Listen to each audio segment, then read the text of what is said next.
कलयुग में जहां लोग स्त्री के लिए मार काट और अपने सगे संबंधियों से दुश्मनी लेकर आपस में ही आक्रोश पैदा कर रहे थे और समस्त संसार को गंदा कर रहे थे, उसी संसार से कल्कि और पद्मा का प्रेम प्रसंग देखने का संकेत मिलता है।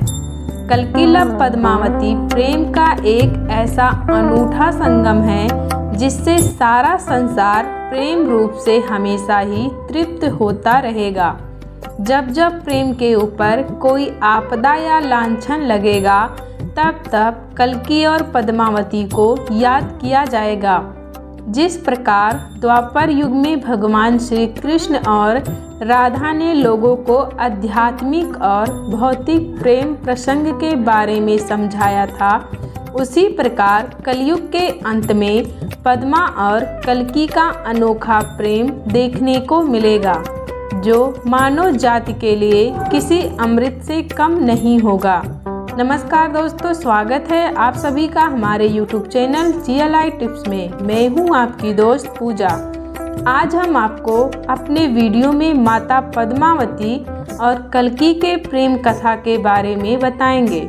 आपको बता दें कि कल्किल पद्मावती कथा भविष्य लव कथा है, जो कि भगवान हरि विष्णु इस लव कथा के माध्यम से कलयुग में बढ़ रहे भौतिक प्यार को कम करने के लिए स्वयं ही धरती पर प्रेम रूपी अवतार लेंगे और उनका साथ देंगी माता लक्ष्मी, जो कि पद्मावती के रूप में पृथ्वी पर अवतरित होंगी। वीडियो में आगे बढ़ने से पहले जान लेते हैं भगवान श्री कृष्ण ने राधा के ही साथ प्रेम लीला क्यों किया था। कलयुग में बहुत सारे लोग भगवान श्री कृष्ण और राधा का नाम लेकर पाप कर रहे हैं और हमारे देवी देवताओं का भी अपमान कर रहे हैं।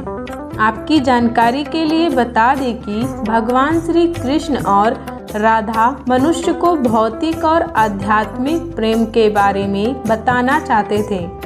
उन्होंने यह बताने का प्रयत्न किया है कि प्रेम सिर्फ भौतिक ही नहीं होता, बल्कि आध्यात्मिक भाव भी होता है।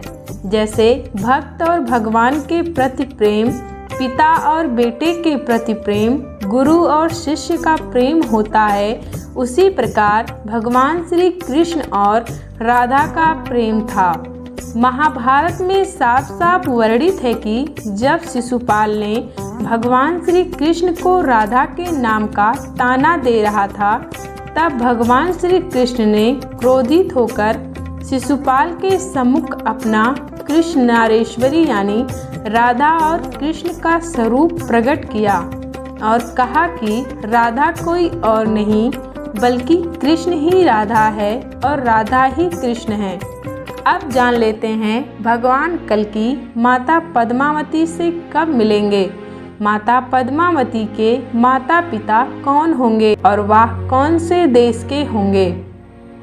दोस्तों, जब भगवान कल्कि धर्म की स्थापना करने के लिए समस्त संसार का भ्रमण करते करते सिंघल द्वीप पहुँचे तो उन्होंने माता पद्मा को जल क्रीड़ा के दौरान देखा और वह समझ गए कि यह मेरी धर्म पत्नी देवी पद्मा है।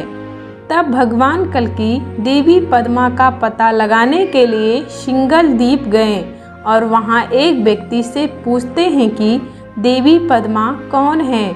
तब वह व्यक्ति बताता है कि सिंघल द्वीप के राजा की पुत्री है देवी पद्मा। उनके माता का नाम कौमुदी और पिता का नाम सत्यानंद है। माता पद्मा अत्यंत सुंदर हैं। उनके दृश्य को देखकर हर कोई मनमोहित हो जाता है। यह सब बात सुनकर भगवान कल्कि पुनः धर्म स्थापना करने के लिए आगे बढ़ जाते हैं, लेकिन आगे जाने पर कल्कि का मुलाकात माता पद्मा से रास्ते में होता है। दोनों देखते ही देखते एक दूसरे में खो जाते हैं, मानो दोनों का जन्मों जन्मांतर का रिश्ता बन जाता है। यह दृश्य देखकर माता पद्मा भी हैरान हो जाती हैं और वह अपने मन में ही सोचती हैं कि अगर यह व्यक्ति मेरा जीवन साथी बन जाए तो मेरी जिंदगी धन्य हो जाएगी। माता पद्मावती भगवान कल्की से पूछती हैं कि हे श्रेष्ठ, आप कौन हैं और आप कहाँ से आए हैं। भगवान कल्की कहते हैं कि हे देवी, मेरा नाम कल्की है। मेरे पिता का नाम विष्णु व्यास और माता का नाम सुमति है। मैं उत्तर प्रदेश के शंभाला नामक ग्राम से आया हूँ और मैं सनातन धर्म की स्थापना करने के लिए पूरे संसार का भ्रमण कर रहा हूँ। वहीं माता पद्मा उत्तर में कहती हैं कि सराहनीय, आपका यह कार्य पूरे जगत के लिए बहुत ही लाभदायक है और आपकी इस धार्मिक कार्य में मैं आपका साथ दूंगी।